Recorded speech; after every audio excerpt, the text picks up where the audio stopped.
সনাতন হলো সংস্কৃতি, আর হিন্দু হচ্ছে সেই যে ভূখণ্ডে সেই সংস্কৃতির জন্ম হয়েছে সেটা। খুব ছোট্ট করে বলতে গেলে তাই। তার কারণ হচ্ছে যে দেখুন, হিন্দু যে শব্দটা, সেই শব্দটা হচ্ছে একটা ভৌগোলিক শব্দ, যেটা ভারতবর্ষের প্রাচীন নাম, বা প্রাচীন নাম অনেক কিছু আছে, আর্যাবর্ত ছিল, তারও আগে অনেকে বলে অজনাভ বর্ষ ছিল। অজনাভ বর্ষ মানে হচ্ছে ঈশ্বরের নাভির থেকে যে ভূখণ্ডের জন্ম, অর্থাৎ পৃথিবীর প্রথম ল্যান্ড বা পৃথিবীর প্রথম সভ্যতা, ভারতবর্ষের নাম এরকম ছিল। কিন্তু পরবর্তীকালে হিন্দু বলতে যেটা বোঝানো হয়েছে সেটা হচ্ছে অনেক পরে, যখন ভারতবর্ষে বহিরাগতদের আগমন হয়েছে, বা বলতে পারেন বহিরাগতদের বারবার আক্রমণ হয়েছে, তখন ভারতবর্ষের যে আদি সংস্কৃতির মানুষ বা আদি সংস্কৃতির অবলম্বন করে যারা বাঁচছিল, তারা নিজেদেরকে প্রকাশিত করার জন্য এই নামটা দিয়েছে। বাইরের মানুষ ভারতবর্ষকে হিন্দু নামটা দিয়েছে কেন? সিন্ধুর থেকে অপভ্রংশ হয়ে হিন্দু। কেউ আবার বলে যে হিন্দুকুশ পর্বত থেকে নামটা হয়েছে হিন্দু, অর্থাৎ হিন্দুকুশ পর্বতের ওই পারে, মানে ওই দিক থেকে ভাবতে গেলে, পশ্চিম দুনিয়ার থেকে ভাবতে গেলে হিন্দুকুশ পর্বতের ওই পারে, সেখান থেকে। কেউ বলে সিন্ধুর অপভ্রংশ, কেউ বলে মানে হিন্দুকুশ পর্বত থেকে এসছে।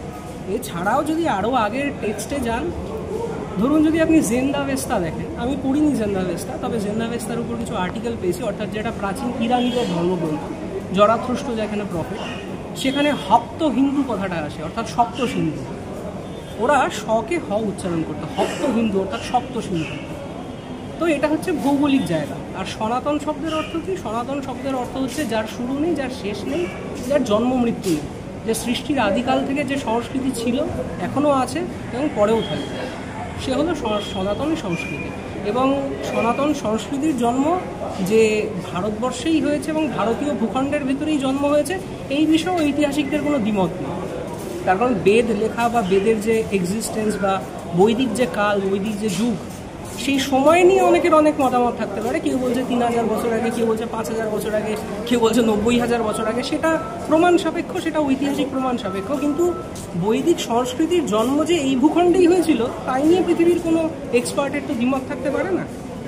ফলে এই দিক থেকে হিন্দু শব্দটা আর সনাতন শব্দটা ডিফারেন্ট। একটা হচ্ছে ভৌগোলিক রেফারেন্স, আর আরেকটা হচ্ছে সেই ভৌগোলিক অবস্থানে যে সংস্কৃতির জন্ম হয়েছিল, সেই সংস্কৃতি, তাকে বলে সনাতনী সংস্কৃতি। এই হিন্দু যে নামটা, এই নামটা কে দিয়েছে এবং কত সালে? এই হিন্দু নাম কোনো কিছু হঠাৎ করে হয় না। এটা তো এরকম বাবা মাদের দেওয়া নাম নয় যে সন্তানের জন্ম হলো আর বাবা মা নাম দিয়ে দিল, এটা সেরকম নয়। কোনো একটা ভৌগোলিক জায়গার নাম ধীরে ধীরে মানুষের মুখে প্রচলিত হতে হতে চলে আসে, ঠিক আছে?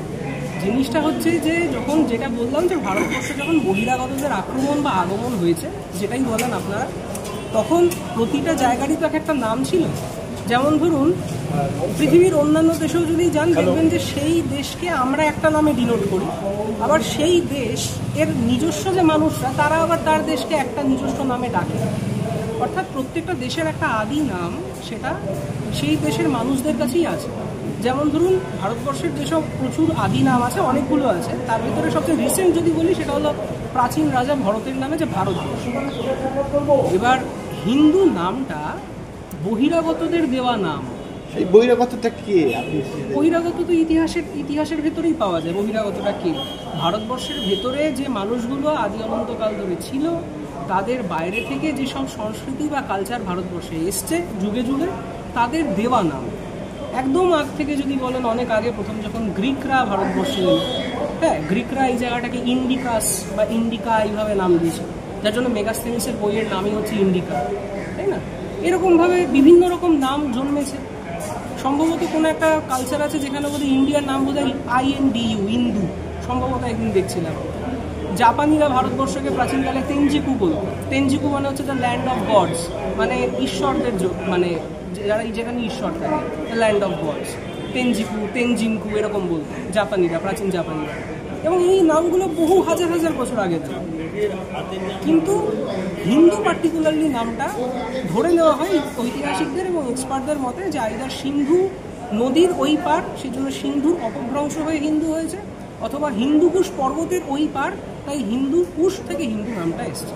এবং এই নামটা সেই জন্য বহিরাগতদেরই দেওয়া, তার কারণ আদি সনাতন যে সংস্কৃতি, তাতে আপনি হিন্দু শব্দটা পাবেন না। এই যে আপনি বলছেন যে নাম দেওয়া হয়েছে, বহিরাগতরা নাম দিয়েছে। এই বহিরাগতটার নাম দেওয়ার আগে যাদের হিন্দুদের ওদের আগে কী নাম ছিল? এইটা নিয়ে অনেক দ্বিমত আছে, অনেক রকমের মত আছে। তার কারণ অ্যাকচুয়ালি এই সভ্যতাটা এত প্রাচীন আর এত পুরনো যে কত হাজার বছর আগ থেকে ভারতবর্ষে মানুষের সেটেলমেন্ট ছিল বা সভ্যতার সেটেলমেন্ট ছিল, বা ভারতবর্ষের সব জায়গাতেই ছিল কিনা, নাকি শুধু সিন্ধু সরস্বতী উপত্যকা নিয়েই ছিল। মানে প্রাচীনকালে ধরে নেওয়া হয় সেখানে আর একটা নদী ছিল যার নাম সরস্বতী, যার রেফারেন্স বেদে পাওয়া যায়। এবার সেই জায়গাতেই খালি ছিল কিনা সেটা নিয়ে অনেকের দ্বিমত আছে। ফলে এই যে সময়টা বা কারা কবে দিল এইটা নিয়ে অনেকের অনেক রকম মত আছে। ফলে এটা রিসার্চ সাপেক্ষ, এক একজন ঐতিহাসিকবিদ বা এক একজন বিজ্ঞানী এক এক রকম করে রিসার্চ করে সেটা বলেছে। এটা নিয়ে আলাদা কোনো থাকতে পারে না, এগুলো রিসার্চ সাপেক্ষ। কিন্তু যদি প্রাচীন সনাতন সংস্কৃতির বইতে দেখেন তাহলে অনেক রকম নাম পাওয়া যায়, যে নিয়ে আমি দুটো নাম অলরেডি বললাম। এছাড়া বেদে যদি দেখেন, ঋগ্বেদের ভেতরে আছে সুবাস্তু বলে একটা নাম আছে। সুবাস্তু মানে মানে সুন্দর বা ভালো, বাস্তু মানে বসবাসের জায়গা, অর্থাৎ সবচেয়ে সুন্দর বসবাসের জায়গা বা সবচেয়ে সুন্দর দেশ, এই অর্থে বোঝানো হয়েছে। সুবাস্তু বলতে ধরে নেওয়া হয় যে প্রাচীন যে সিন্ধু সরস্বতী উপত্যকা, সেই উপত্যকাতে যে মানে আর্য সম্প্রদায় বা প্রাচীন ভারতীয় সম্প্রদায় ছিল তাদের দেওয়া নাম এই জায়গাটা। এবার বাইরের যে লোকেরা এসছে তারা তাদের মতো করে একটা নাম দিয়েছে, এটা হলো ব্যাপার। যেমন ধরুন আমরা অনেক সময় বলি না যে আমাকে যদি এখন কেউ বলে যে ইডেন গার্ডেনটা কোথায়, আমি কি বলবো, এই রাস্তা দিয়ে সোজা চলে যান ক্ষুদিরাম বোসের মূর্তির ওই দিকে, আমি রেফারেন্স দেবো না যে ওই মূর্তিটার ওই দিকে। ঠিক একইভাবে আমি যেহেতু এই মুহূর্তে ইডেন গার্ডেনে নেই, সেই জন্য আমি যেহেতু বাইরে আছি, আমার জন্য ইডেন গার্ডেনের রেফারেন্স হচ্ছে ওই মূর্তিটার ওই দিকে। ফলে আমি ইডেন গার্ডেনের নামটা আমার মতো একটা নাম দিতে পারি সেই মূর্তিটার রেফারেন্সে। এরকমভাবে নানান যুগে নানান রকম নাম হয়েছে, হয়তো সিন্ধু নদীর থেকে অথবা হিন্দুকুশ পর্বত থেকে। এক্সপার্টদের তাই মত, মানে আমি এইটুকুই পড়েছি, এর বাইরেও অনেক কিছু থাকতে পারে, সব তো আমার জানা নেই। আমার যতটুকু জানা আছে এইটুকুই। এই যে হিন্দু ধর্ম, হিন্দু যে মুসলিম ধর্ম, হিন্দু ধর্ম কত বছর পূর্ব, কত হাজার বছর? দেখুন, প্রথমত ধর্ম শব্দটাকে আগে বুঝতে হবে, তারপর হিন্দু, মুসলিম, শিখ, খ্রিস্টানের প্রশ্ন আসছে।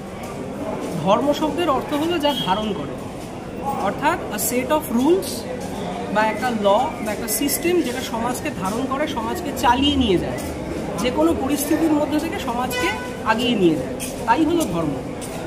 সেই ধর্ম হচ্ছে সত্যের ধর্ম, সৎ ধর্ম, মানুষের কাছে মনুষ্যত্বের ধর্ম, যুগ যুগ ধরে তাই হয়ে এসছে। ধর্মের কনসেপ্ট আর যেটাকে ধরুন বলা হয় রিলিজিয়ান ইংলিশে বা মাযহাব, দুটোর ভিতরে একটু ডিফারেন্স আছে। মাযহাব বা রিলিজিয়ান এই শব্দটার অর্থটা, এই জিনিসগুলো আসে হচ্ছে একটা ফেথ সিস্টেম থেকে, বিশ্বাস সিস্টেম থেকে। অর্থাৎ যার ভেতরে একটা বিশ্বাস সিস্টেম আছে, বিশ্বাসের মাধ্যমে ঈশ্বর বা কিছুকে পাওয়ার একটা রাস্তা আছে, তাকে বলা হয় মাযহাব বা রিলিজিয়ান। ফলে রিলিজিয়ানের সাথে ধর্ম শব্দটাকে এক করলে চলবে না। সত্যি কথা বলতে কি, ধর্ম একটা সম্ভবত সংস্কৃত শব্দ, যেটা বোধহয় ধার বা ধর ধাতু থেকে উৎপন্ন হয়েছে, এবং ধর্ম শব্দটার কোনো ইকুইভ্যালেন্ট ইংরাজিতে কোনো শব্দই নেই। খুব কাছাকাছি যদি বলেন তাহলে রাইটিয়াসনেস বলতে পারি, মানে সঠিক রাস্তা। ধর্মের খুব কাছাকাছি ইংরাজি শব্দ। রিলিজিয়ান কিন্তু ধর্ম নয়, রিলিজিয়ান হলো বিশ্বাস সিস্টেম, অর্থাৎ রিলিজিয়ান বা মাযহাব হলো বিশ্বাস। আপনি যদি বিশ্বাস করেন যে যাকে আপনি কখনো দেখেননি বা জানেন না তিনি আছেন, এবং তার সংক্রান্ত তাকে করেসপন্ডিং কিছু জিনিসে আপনি বিশ্বাস করেন, তাহলে আপনি হলেন রিলিজিয়াস বা বিশ্বাসী। বিশ্বাসের জায়গা কিন্তু সনাতন সংস্কৃতিতেও আছে, কিন্তু সনাতন সংস্কৃতির যে মূল জায়গাটা বা ধর্মের যে মূল জায়গাটা, সেটার মূল যে স্তম্ভ সেটা হলো যোগ। এবার যদি যোগীদের কথা বলেন, যেমন ধরুন আমি যদি পতঞ্জলির যোগসূত্র দেখি বা যোগশাস্ত্র দেখি, বা বৈদিককালে যারা মন্ত্রদ্রষ্টা ঋষি ছিল, অর্থাৎ যারা যোগ নিদ্রার ভেতরে বা যোগ অবস্থায় তারা মন্ত্রের দর্শন পেত বলে মনে করা হয়, করে সেই তার মাধ্যমেই বেদ রচনা হয়েছে। এদের কাছে ধর্মটা ছিল হচ্ছে বিজ্ঞান, কঠিন বিজ্ঞান, গূঢ় বিজ্ঞান। এই বিজ্ঞান হচ্ছে আজকে সাধারণ মানুষের পক্ষে বোঝা খুব কঠিন, প্রচুর পড়াশোনা করা দরকার। বা সত্যি কথা বলতে কি, ঈশ্বর এমন একটা বিজ্ঞান, একটা সুপ্রিম সায়েন্স, আধ্যাত্মবাদ সুপ্রিম সায়েন্স। আধ্যাত্মবাদ বা ঈশ্বরকে বুঝতে গেলে নিজের ভেতরে কিছু আধার থাকতে হয়, হঠাৎ করে এভাবে বোঝা যায় না। ফলে সেই জিনিসটাকে নিয়ে আমরা আজকে আলোচনা না করাই ভালো, তবে এটা একটা বিশাল বড় একটা বাস্তব। কিন্তু ধর্ম যদি বলেন, ধর্ম হলো মানুষের ধর্ম, যে ধর্ম মানুষকে মানুষের সাথে মিলে একসাথে বসবাস করতে শেখায়। সেটা কিন্তু কোনো জায়গাতে আলাদা না, সেটা হিন্দু, মুসলিম, শিখ, খ্রিস্টান সব জায়গাতে একই কথা বলা আছে। একসাথে মিলে ভালোভাবে থাকো, যাতে সমাজকে ধারণ করা যায়, যাতে সমাজ যুগের পর যুগ চলতে থাকে, যাতে সমাজ আরও ভালোভাবে থাকে, সমাজের ভিতরে মানুষের উন্নতি হয়, এবং প্রতিটা মানুষের উন্নতি হলেই তো একটা আপামর সমাজের উন্নতি হয়। আমার পুরো শরীরটা তো তখনই উন্নত হবে যখন আমার শরীরের প্রতিটা কোষ উন্নত হবে। আমার যদি কোষগুলো মরতে থাকে তাহলে তো আমার শরীরটাও নষ্ট হয়ে যাবে। ফলে প্রতিটা মানুষের উন্নতির মাধ্যমে যে সমাজের সার্বিক উন্নতি, অর্থাৎ সবাইকে নিয়ে চলার যে পথ, সবাইকে নিয়ে থাকার যে পথ, সেটাই ধর্ম। মানুষের কাছে মানুষের ধর্ম। কি নাম আপনার? আমার নাম যশোরাজ রায়।